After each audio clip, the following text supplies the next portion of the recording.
Hello and welcome back to In Case of Emergency. We'll be continuing where we left off in Wes's route.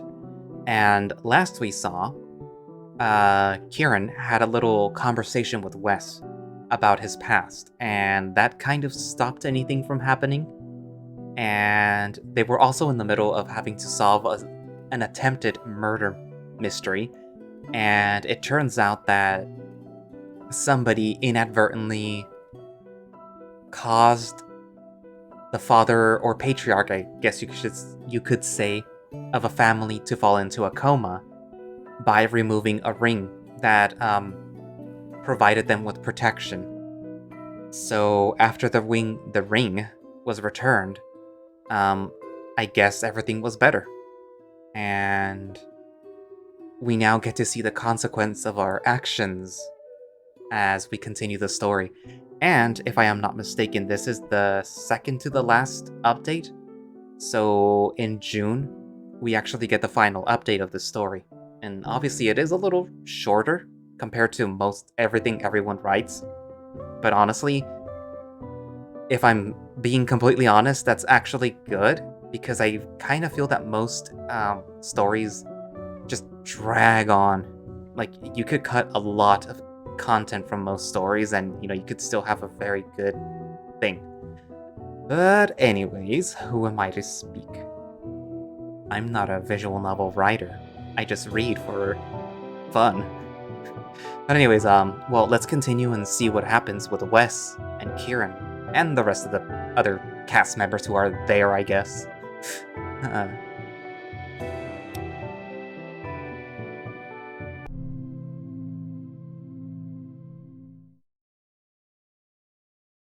The morning comes too quickly. The sun has already crested the horizon by the time you roll yourself out of your stiff covers. Downstairs, the rest of your party is already packed and ready to go. Wes stands across the room from you, deliberately avoiding eye contact. Good morning. We all slept well last night, I trust. Everyone grumbles something without much enthusiasm.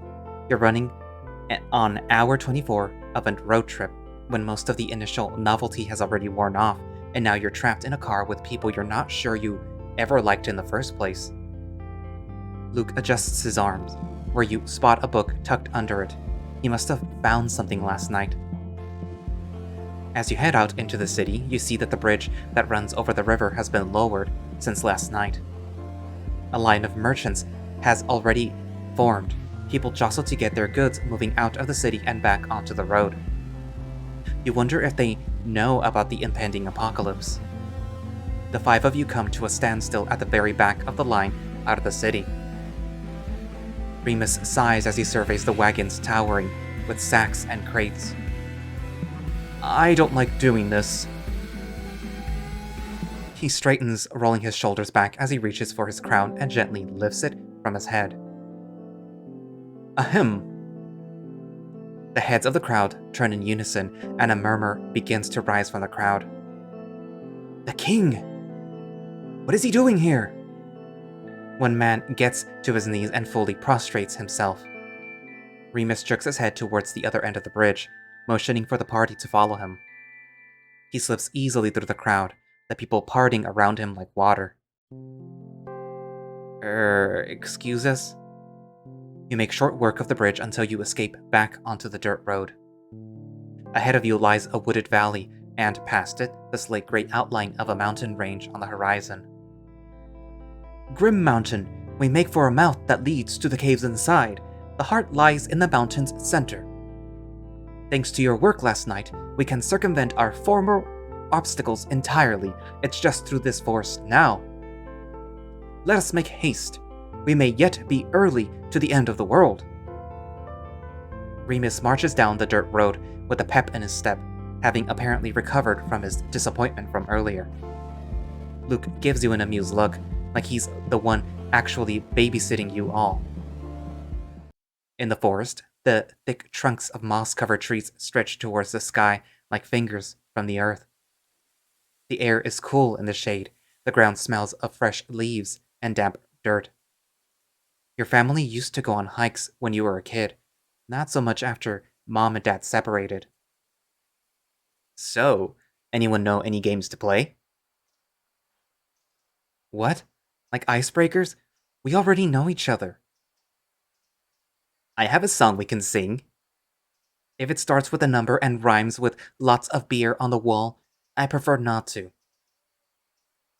How about I spy with my little eye something that's small, brown, and a little too energetic for this time of day? My poop when I don't eat any vegetables? Gross. They sell fiber supplements, you know. Some of them even come in gummy form. I've never seen Luke willingly eat anything good for him. Once I ate one of my mom's frozen diet dinners. It came with cinnamon peach mash and everything. Only worth 3 points, too. These are your friends? Not the pious types, I take it. I could take at least 3 of them in armed combat. Kieran, careful. Remus puts an arm out in front of you, halting your mindless march through the forest. Barely a foot in front of you is a patch of darkness, a small circle of void stuff that lies directly in your path. Remus steps forward to examine it, the leaves crunching under his boots. This is not the first I've spotted today. The resolution must truly be vile to mark the landscape like this.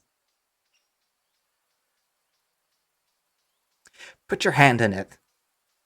You crouch down to your heels and brace one hand on the exterior of the hole. This is a bad idea. What are you doing? Science is a participatory endeavor. God put us on this world to discover things with our mortal bodies. Yes, that's why scientists identify chemicals using the taste test. Put your whole fist in. You fist the hole. You expect to feel something. Cold, pain, anything. But there's no sensation. You try to wiggle your fingers to no avail. It's like your whole hand has disappeared. You pull out your hand in a panic, only to find that it's still attached. The sensation of nothingness recedes as quickly as it appeared. So, have you sated your curiosity? I think so. One moment you're standing on solid ground, and the next, the ground disappears from under you. You flail for a grip, one hand just barely catching the edge of the surface that begins to crumble under your fingers. Everything is dark, and the world has gone silent. You recognize the lifeline under your hands as the dirt and grass that you were standing on moments ago. You've fallen into the void. Okay, stay calm.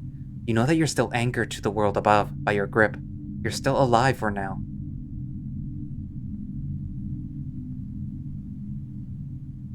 Hello? Can anyone hear me? No one responds. Something tickles your exposed hand, and you hope it's one of your friends and not a black widow looking for a partner post-coitus. If this is nothingness, it isn't what it's hyped up to be. Isn't this where people try to come when they meditate? You feel neither relaxed nor centered as your feet dangle over the abyss. Something scratches across your face, and you taste dirt. You feel yourself losing your grip, clinging on only by the pads of your fingers. Your shoulders burn with effort as your feet swing precariously over the unknown. You cannot stay here.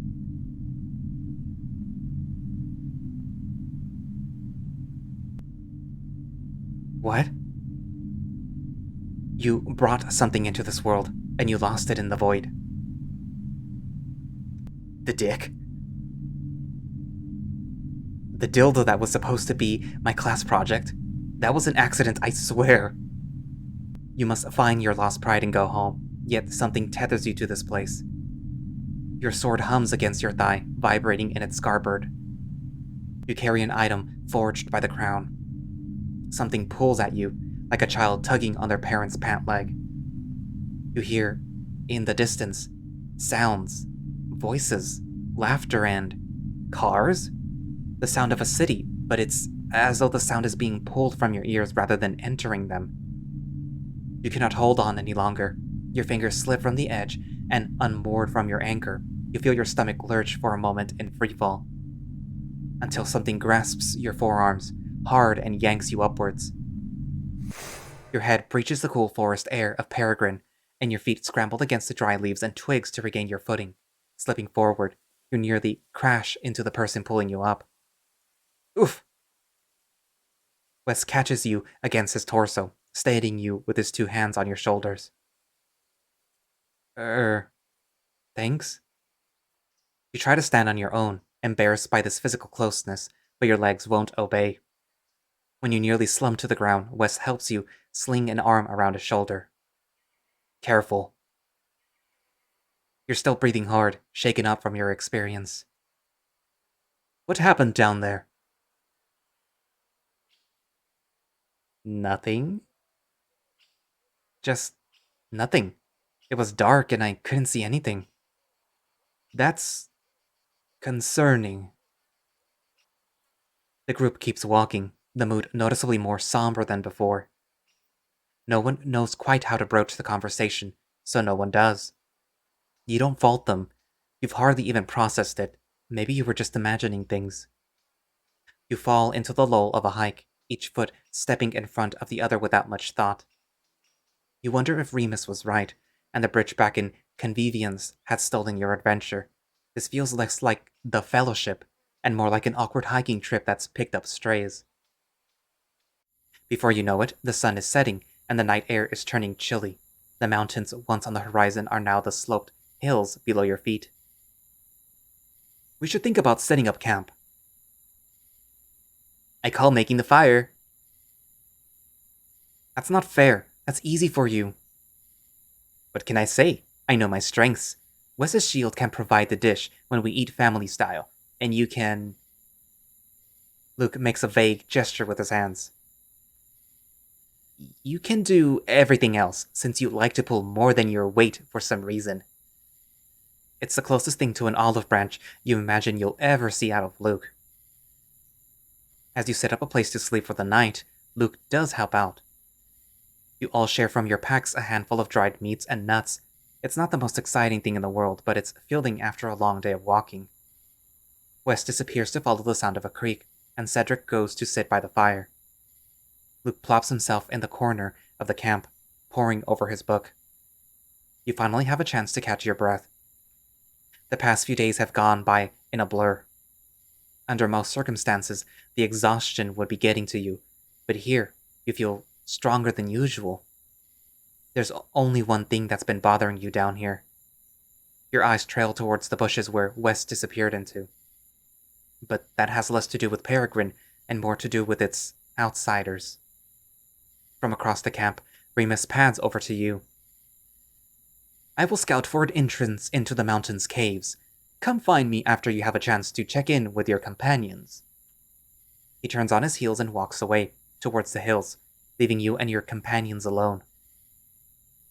Who do you talk to first?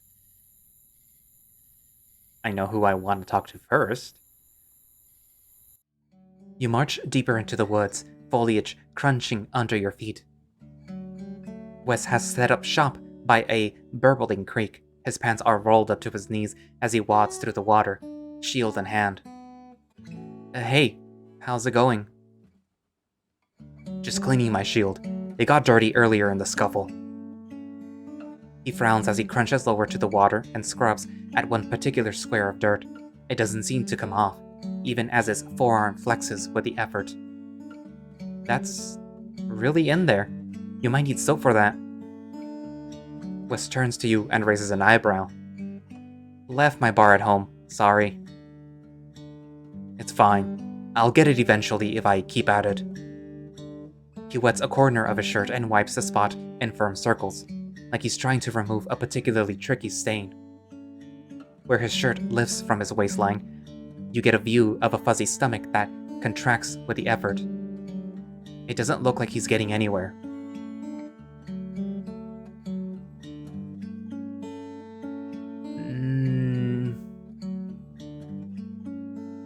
I don't think this is working. It's just some dirt. You sure you don't want to do something else? Yeah, I'm sure. Wes doesn't look up as he speaks. He picks up a flat rock from the stream and brandishes it like a sponge. Hey, can we talk? We haven't really spoken since... Wes pauses what he's doing. You balance on the edge of the creek that he's standing in. the water swirling around his ankles and the smooth rocks below. Shit! Wes pauses his scrubbing and then stares at the burbling water going past his feet. Crouching to his knees, he starts to search the creek for something. What's wrong? Lost my ring. He mumbles it like he's embarrassed to be admitting this to you. Do you need help? You can tell by the tilt of his frown and the lack of an answer that he does. Pulling off your boots, you can't help but sigh a little as you roll up the ends of your pants and wade out into the cold water. The rocks are smooth under the pads of your feet, and the water tickles the fur between your toes as you stick your arms out for balance. Thanks. You join Wes in crouching over the riverbed, combing through the pebbles for his lost jewelry. Your hands brush more than once, and every time Wes is the first to break away. He's decidedly avoiding eye contact with you. In any other situation, it would be cute, but now, it dredges up a cocktail of longing, dread, and anxiety. The tips of your fingers finally brush against something sharp. Got it. You pull the ring from where it is nestled between two oval rocks, holding it out to West in your palm. Oh, thank God. You can see the tension slip from Wes's form as he takes it, his larger paws brushing yours as he gingerly plucks it from your hand. It's clear how much it means to him, and that only makes your ambivalence stronger. Still, his fingertips linger too long against your open hand before he slides the ring back onto his finger. Thanks. I owe you. It's no big deal. No, I mean, I've been thinking about what you said. Wes chews on his lip in thought. He spins the ring around his finger like he always does when he's worried, and you don't think that you've ever seen him look so small. You were right. I have been running away from the stuff in my life. Watching Elizarian, it made me realize what's important to me. I don't want to be that guy anymore. I can't keep hurting other people while I go back and forth on what I'm going to do with my life. I want to live my life as honestly as possible. So... Your heart skips a beat. Is he saying...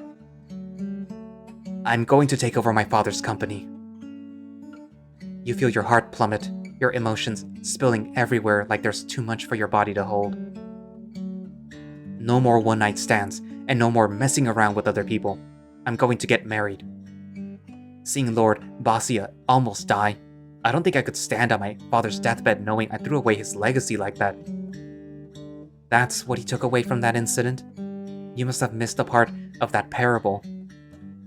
Wasn't it about spending time with your dad before he passed away? You know, like you didn't? So, thanks. Seriously. Do you even want to take over the company? I mean, this is kind of like the selfish question. Is that what you want? Or what your dad wants? Wes winces like he's been struck. Sorry. This is something bigger than just me, and it's time I realized that. I didn't mean to lead you on like that. I think we need some distance. Can we be friends? I mean, we haven't really done much. Can we still be friends? I think I need time. Away from you. He forces out each word like he's gnawing on a bone he can't quite fit his jaw around. Because I know what I have to do now, and you make that complicated. I promise it's not because I'm not trying to. I try smiling to lighten the mood, but you can't escape the feeling that you've somehow messed this up. This isn't your fault, right? It's not you. It's me, I know. It's me, or you, I guess. I know. Kieran, you're a good guy. If I was a better person, well, it's not important. He'd what? Carry you off into the sunset? Never have dragged you into this in the first place? I'll see you in the morning.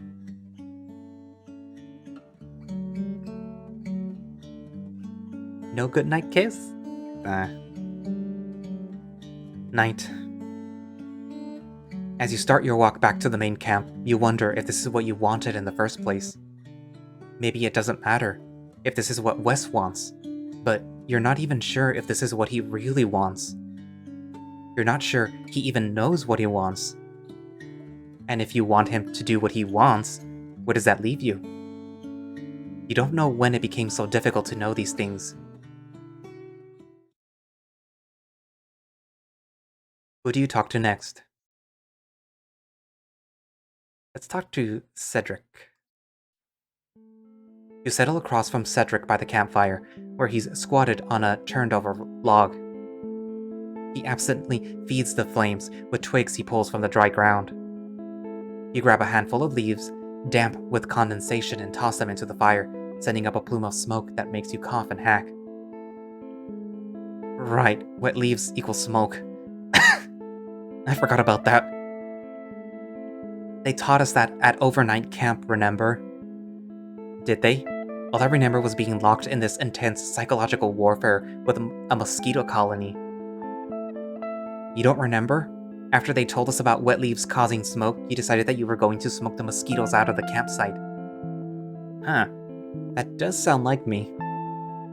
You roped me into it too, and we created so much smoke that the rangers thought that there was a forest fire. The counselors made us give a presentation on fire safety after that. Hey, I wasn't trying to get us in trouble. A kid had an asthma attack. You have to admit, it does sound like you. Cedric flashes you a rare, familiar smile that makes you abruptly nostalgic. What happened to us? What do you mean? Nothing happened. We barely talked when we started college. It's been, 4 years since we've talked like this? Cedric sighs, staring into the crackling flames of the makeshift fire pit. I don't know. I thought about it a lot, and we were always pretty different, you know? You were loud and fun and the leader, and I was always just trying to keep up. Yeah, that's why we work so well together. We balanced each other out. Cedric huffs out his nose, a weak smile at the corner of his lips. We couldn't exist without the other. Didn't you ever wonder who we might be on our own? No way, BFFs forever. Nah. Yeah, sometimes. I wasn't sure if we'd last forever.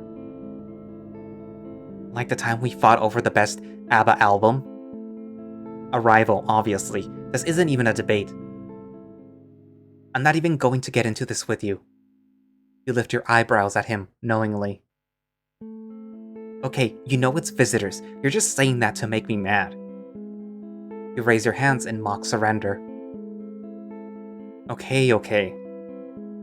So, did you ever think about what we would be like on our own?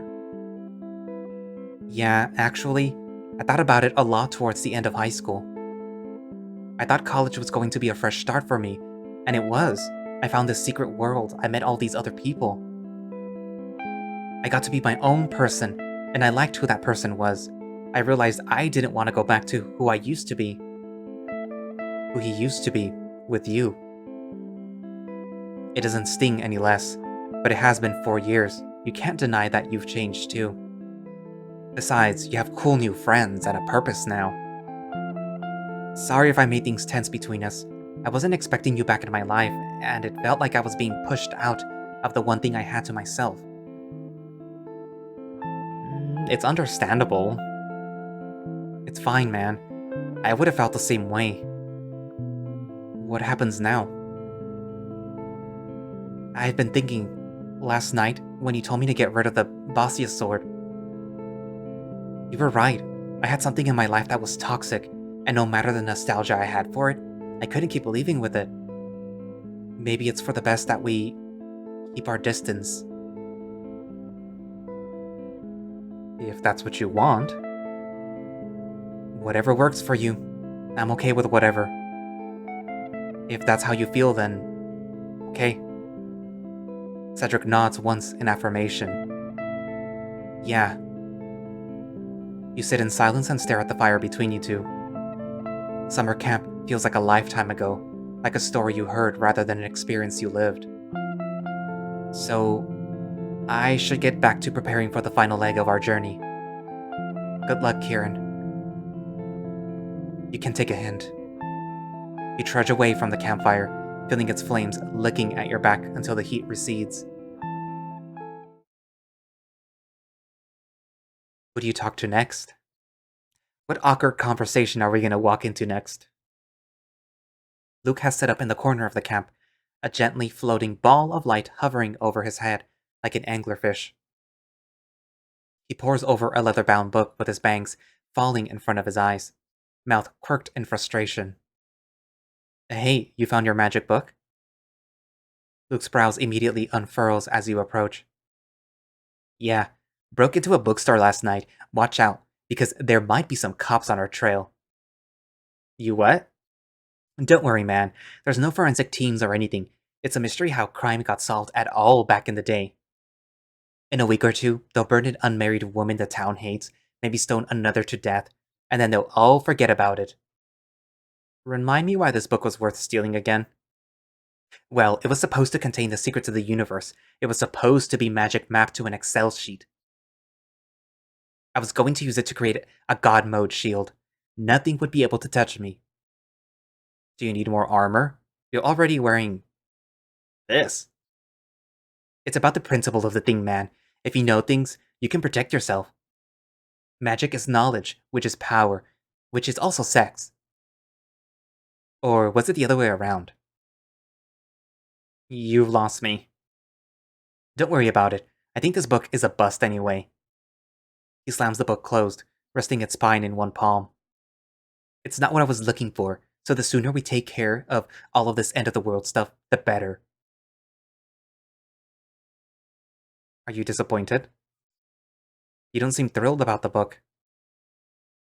It's just that it promised me something that it didn't deliver, so either it's a liar or I'm an idiot.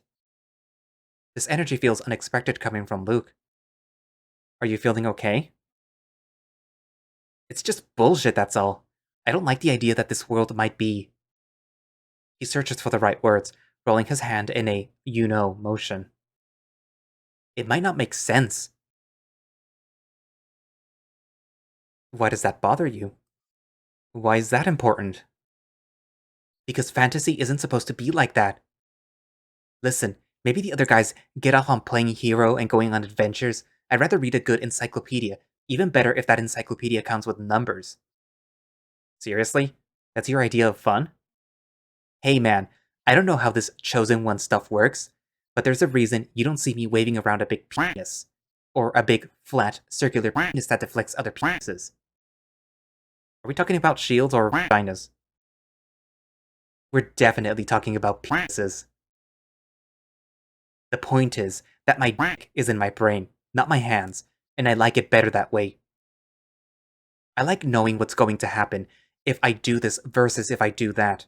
I like knowing how things are going to end up, and I like knowing that if I know things, I'll be alright.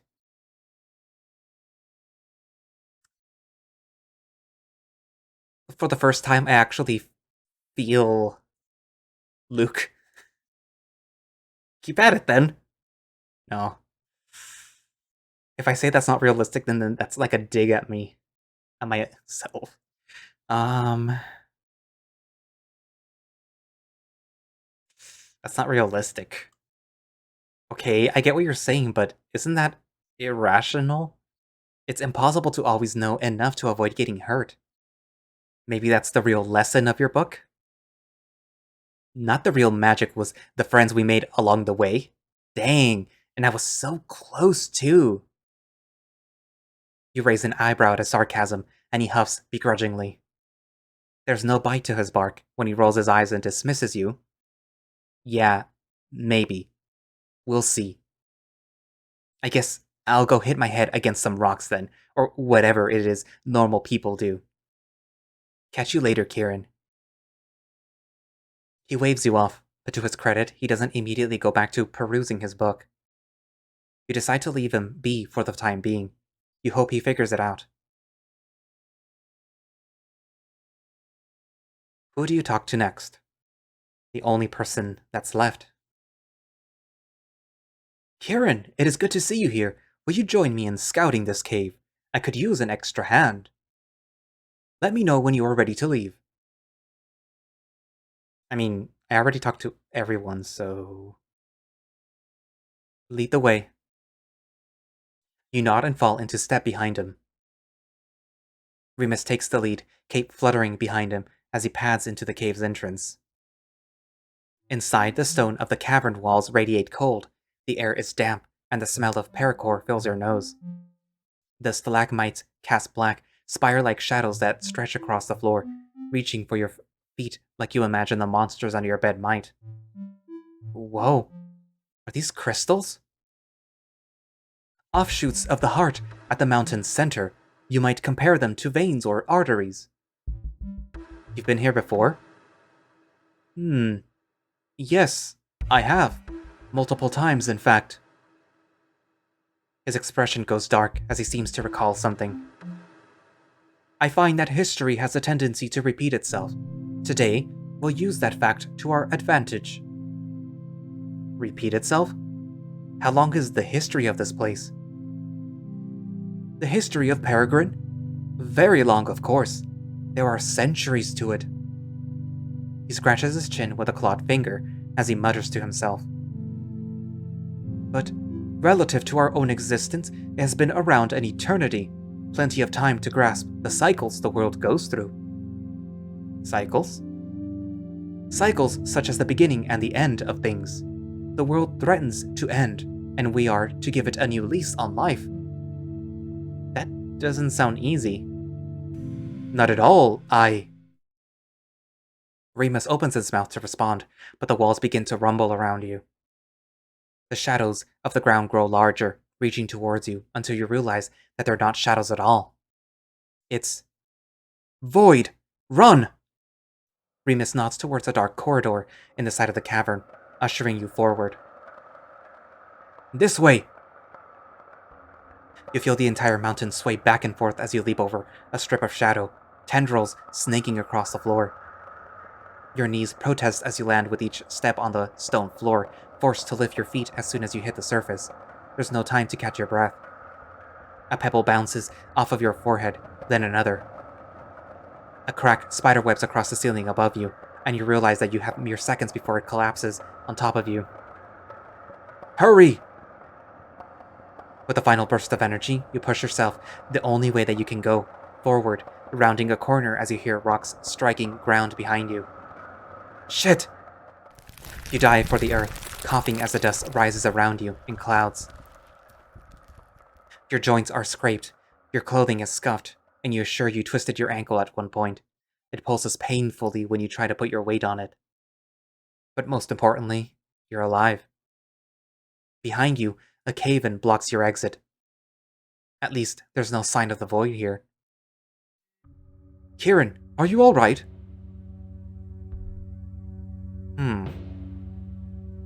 Where are the others? What about the others? How are we gonna get back to them?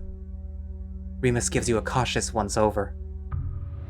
We should attempt to get in touch with the rest of the group. As he says this, you can hear the sound of approaching voices and footsteps. Hello? Anyone there? We felt the ground shake. Is everything okay? We're here. Can you hear us? Kieran? You hear multiple sets of footsteps running towards the cave-in wall. We're on the other side of those rocks. There was a minor disturbance of some sort. We're trapped, but otherwise unharmed. Is everything okay? There's a bunch of void on the other side of here. For a moment, it appeared to be chasing us. Is it no longer on the move? No. It's just big pockets of it along the walls and ground. What's going on? It's never been this bad before. We're getting closer to its source. It would seem as though our appointment with the heart has been moved up. There should be another route that will take you to the center of the mountain. Take it, and we will meet you there. We will. Kieran, are you okay? Of course. Kieran, are you okay? I'm fine. You shake your throbbing ankle, thinking that might make it better. It doesn't, and it just makes you wince in pain. Just a weird ankle thing. I can walk it off. There's a pause from the other side of the rocks. You think that they've left, but then a final voice comes through. Stay safe, Kieran. Try not to die, man. No promises. I can't promise anything, but I'll try.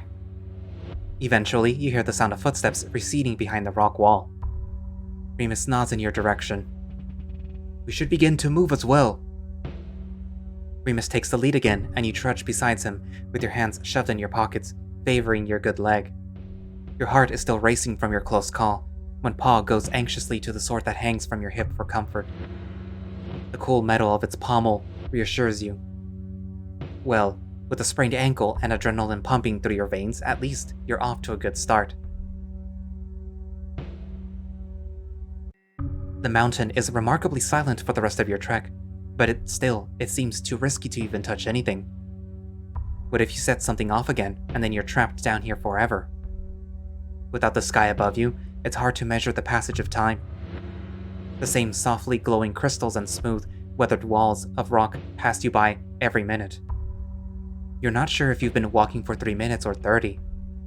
You try not to think about your conversation with Wes, but it keeps replaying in your head like a scene on a loop. Did you say the right thing? Sometimes it feels like there's this distance between what you're trying to say and what ends up being said, like a glass pane between you and the world. Wasn't somebody supposed to teach you how to be a functional person? Who dropped the ball there? Boy, do I have a book for you. And that's how my brother tried to kill me. At any rate, I believe that we should make a left here. Wait, what? Oh, I said that I had a brother. He was a twin, actually. Like you.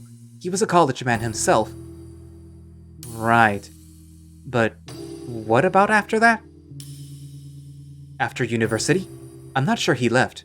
He always had his head in his books. Not that I was very different. I suppose we were both dreamers in our own way. No, I mean, what was that about him trying to kill you? Oh, yes. He pushed me down an old well once, when we were young. I was lost down there for the entire day.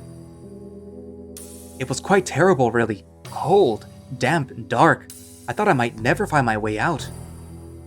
The opening felt miles away. Through it, I watched a tiny circle of blue sky transform into night, and I looked up at the stars and wished that I could be anywhere else. In the end, however, my parents found me, pulled me up, and chastised me for being so careless. But I certainly don't begrudge my brother for his actions. I very likely would have done the same to him, given the opportunity. You didn't get along? You weren't close? Perhaps at one point, but I haven't spoken to him in ages. Remus looks upwards in thought, and his expression is almost childlike in his revere. I don't think that he would have enjoyed a life of royalty. You're saying he didn't want to be a king? Well, firstly, he never had the opportunity. Don't mistake me for a blue-blooded royal, Kieran. I earned this crown myself. I founded this land, I charted its maps, built its castle, and battled its monsters. Peregrine is very much a land of my own creation. A man of cartography. I always suspected my brother was ashamed of my flights of fancy, but that is how it is so often with siblings. It can be difficult to get along, even with family, when one is so different. I can attest to that. I see.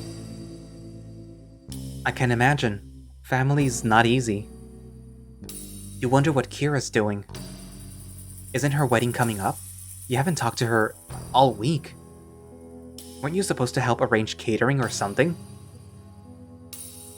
It can be a lonely life to be so misunderstood. I had always hoped that Peregrine would be a haven for fellow misfits and dreamers, first and foremost. I guess.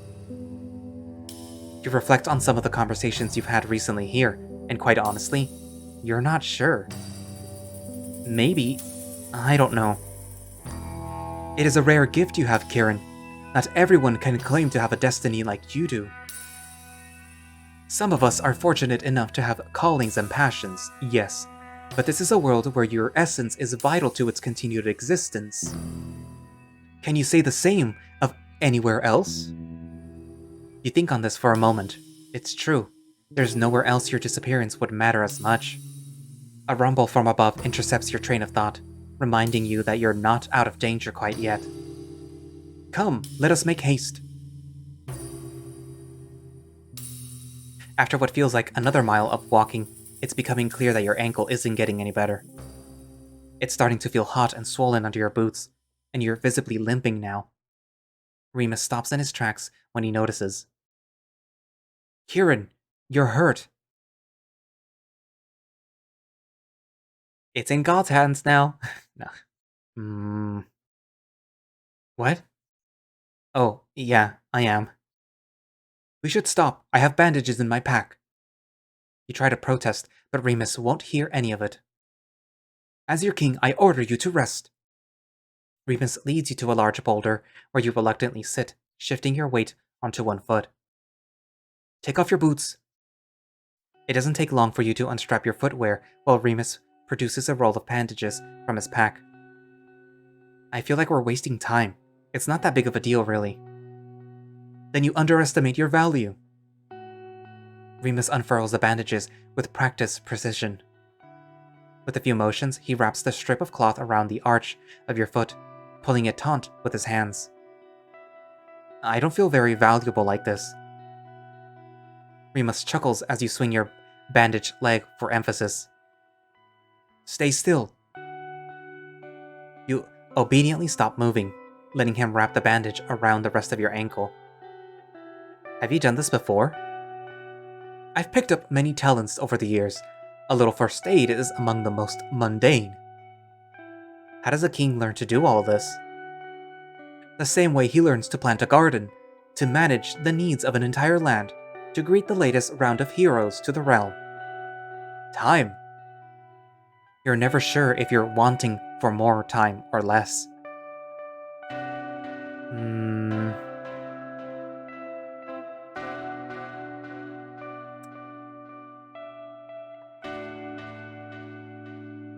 I wish I had more time before I had to grow up. I always feel like I'm going to get it wrong somehow. Why is that? I don't know. Actually, maybe that's the part that I don't like, not knowing what to do. It's so much easier here in Peregrine, because you get a sword and something to stab. But back home, everything is so much more complicated. Maybe if you were clever enough to know what you wanted, you wouldn't be whining. Remus finishes wrapping your ankle as he leans back on his heels. There, all done. Thanks. Thanks for fixing me up. Remus nods. We can't have our champion walking around hobbled, can we?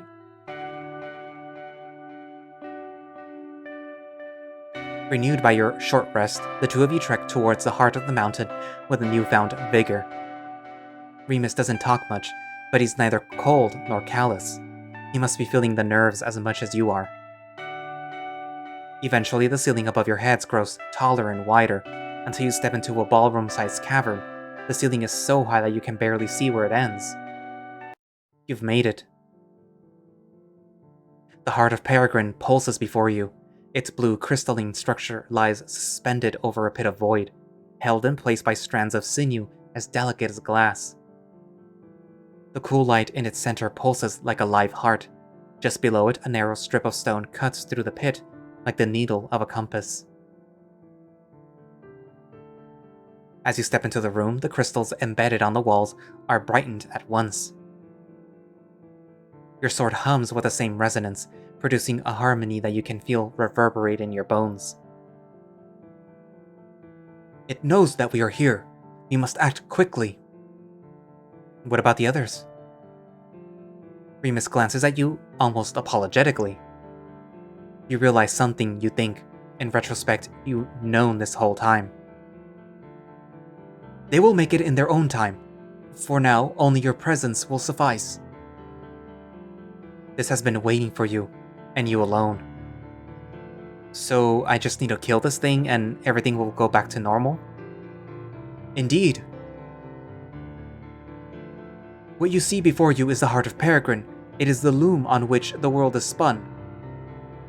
I once described the void as a disease, but to describe it as such would be a mischaracterization. If the world is a tapestry, the void is not its moths, but its thread, its weave and its fray. Woven together, the void makes a peregrine's valleys and mountains, its rivers and oceans. It makes people and commerce, the winds and the earth, thorns as well as blades. What we call the resolution is its unraveling. Without form, it lies in darkness, threatening to pull the thread of all of existence. This is the raw material of existence, untempered by the touch of the loom. We're not here to kill it. So we're not here to destroy the heart. Kieran, I promised you a tale of heroics and conquest, and for that I apologize. I have misled you. If the heart dies, then Peregrine dies. But then, why am I here? Why did the sword choose me? You brandish the sword aloft, waving it around like a lost spelunker with a torch. The flat of your blade catches the blue light of the crystal, and on its surface you catch a glimpse of your own warped reflection. You will have to forgive me for the extended metaphor. Are you familiar with a spinning wheel? The spinning wheel twists raw fibers, turning them into thread and yarn to make textiles form. Your items, in your case the sword, acts as such a catalyst. You arrived into this world as tangled wool, and your adventure has spun you into thread. A shudder runs down the length of your spine, sending your fur standing on end. For if the tapestry is to be repaired, it requires new material. What kind of thread am I? I don't understand. What kind of thread am I? I'm sorry. That's what happened to the people before me? Is that what happened to all of the other people? You said that there were other heroes before us. Yes, in order for Peregrine to continue, it must renew itself with an outside source. You, your friends, you were shaped by your journeys, molded to become worthy contributors to the fabric of Peregrine. Your heart rises to your throat. More than anything else, you're struck by a profound sense of unfairness.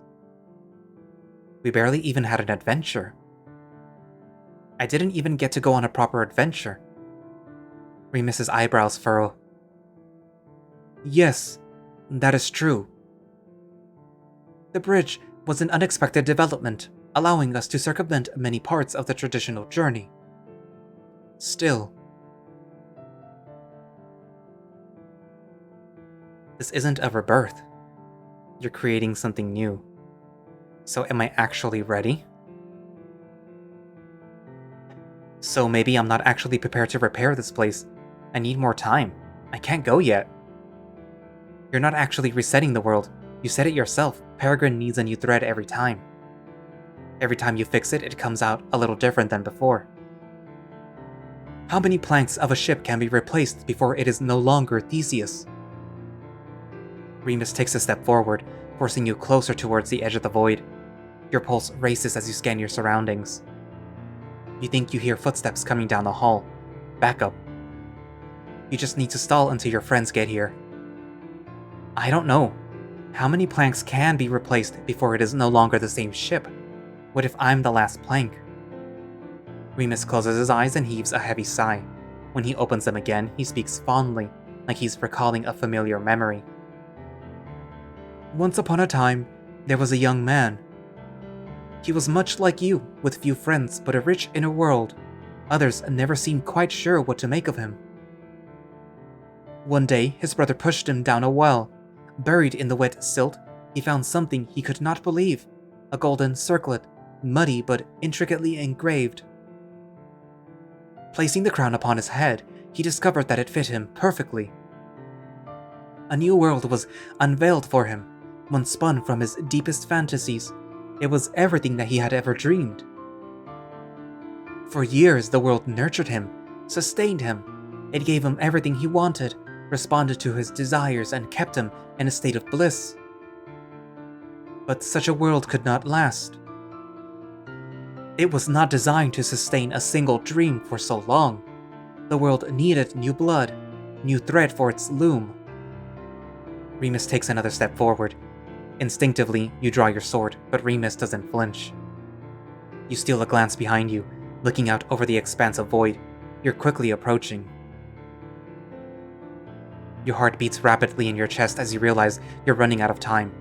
Your collar feels like it's too tight, and it's getting hard to breathe. This is what Dad felt that day in his office when he keeled over and died. Remember, fast, face drooping, arm weakness, speech difficulty, shit, I don't remember. Our Father, who art in heaven, hallowed be thy name.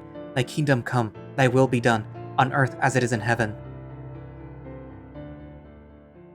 What now? What happens now? Remus gestures to the expanse of the void that the heart lies suspended over. I asked you once, Kirit, what would you leave behind in your absence? This is your chance to make something meaningful out of your life. Isn't this what you wanted?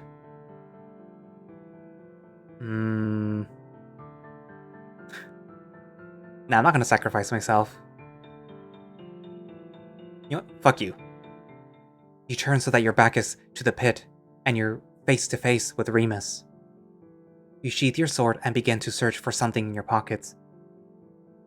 Hang on, I think I could have sworn... Oh, here it is. You find in your pockets your 2 middle fingers, which you reveal to Remus as you flip him the bird. Fuck you.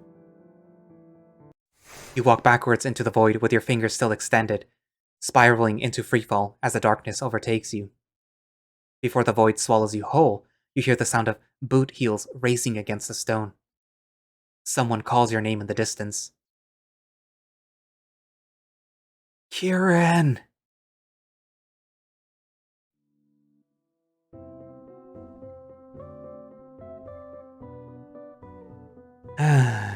And that's where the update ends. I'm not going to say that I saw this coming, because I didn't. But I kind of got the sense that something was off. Because, the world seemed too good to be true to begin with. And it seemed more like an escape, rather than an actual world. And I originally thought that the escape was for Wes, Luke, and Cedric, but it's more an escape for Remus. And now that he mentions that he has a twin, it kind of seems that the professor might actually be his twin, because he mentioned that his twin was a scholarly type person, so that might be him. And it would be interesting if he's supposed to be technically guarding the entrance to Peregrine, or maybe he's just that unaware of it, or something, I don't know. But it's also interesting that Wes is the one that, basically is trying to, keep you alive, or, trying to reach for you before you're swallowed up by the void. So did anyone else see this coming? Also, well, I did read this before I read it for recording, but I was surprised that Wes responded that way, but at the same time, I was sort of like, well, what did I expect? I mean, you kind of rebuff him, and you kind of make it known to him that his sort of choices of what he said, like one-night stands, and basically just shirking his responsibilities, was bad. And perhaps maybe now he's realizing that the question that you posed to him, that is this what you want, or is this what your father wants? And now he's realizing that the answer isn't that, oh, it's not what I want, it's what I have to do. No, it's this is not what he wants. What he wants is either Kieran, or to have, the freedom to decide what he wants. To go and do something else with his life. And I hope that's where this is going with at least Wes's story. And that would be nice. I mean, it might not be what happens, but that would be what I would think would be the optimal outcome for Wes. But, this is just speculation. This is just a theory, a visual novel game theory. I should just make like a fake mock-up of like the game theory logo and just put like a visual novel game theory. Anyways, because I do that enough. But yeah. So what do you guys think is gonna happen in the end, in the final update coming out in June? So next month. Do you think that there would be a good resolution where Kieran and the other three band together and sort of try to help Remus realize that this dream needs to end?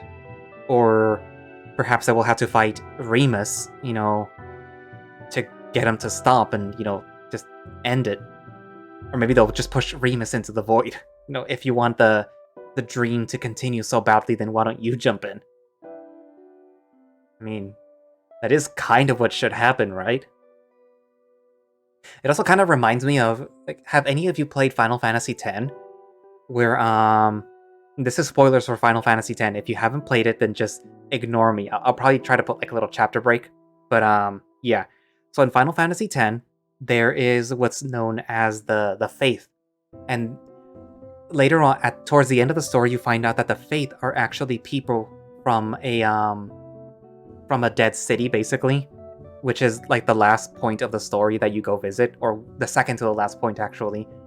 And in order to defeat the neighboring city, the people of the city of Xanarkand were used as faith, or basically summoning material, to bring about this monster that's known as Sin. And Sin was able to basically push back the people, but at the same time, basically all the people got turned into faith, and which is basically stone. And in it, the people are basically dreaming all the time. So their continued dreaming, and basically the dreaming of the city that they used to live in, is what sustains Sin, the monster. And it keeps coming back because they're forced to dream over and over and over and over and over and over. And each time a new summoner has to come and basically take a pilgrimage all over the continent until they eventually reach Xanarkand.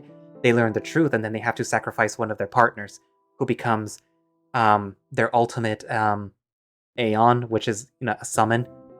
But that person ends up being absorbed by Sin, and then basically the dream continues. So in there, actually no, that's just the point. I don't want to spoil the rest of the plot. But yeah, so that kind of reminds me of what Peregrine is. It's a dream, but it's a dream that it's already reached its conclusion, because the dreamer, which would be Remus, is already old. He kind of has to wake up and move on, but he's refusing to, so he keeps sacrificing people to renew the dream. So yeah. Anywho, so, comments, write down what you think, etc., etc. If you agree, disagree, or if you've played it already and gotten to this point, and if picking Cedric or Luke as your partner changes the story a little or not. And, well, I guess that's it for now, and if you would like to play In Case of Emergency yourself, you can find it over on itch. And they don't actually have a Patreon, so there is no Patreon to support the creator, even though that I think that they should at least open something, because this story is really, really good. Like, I really like it. And if I could, give them money. But anyways, so I guess that's it for now, and if you would like to follow them on Twitter, they do have a Twitter, so I will post a link down in the description for that, where you can follow them and get an update for when the final update of the story comes out. So yeah. Well, I guess that's it for now, and I will see you guys in the next episode. Bye-bye.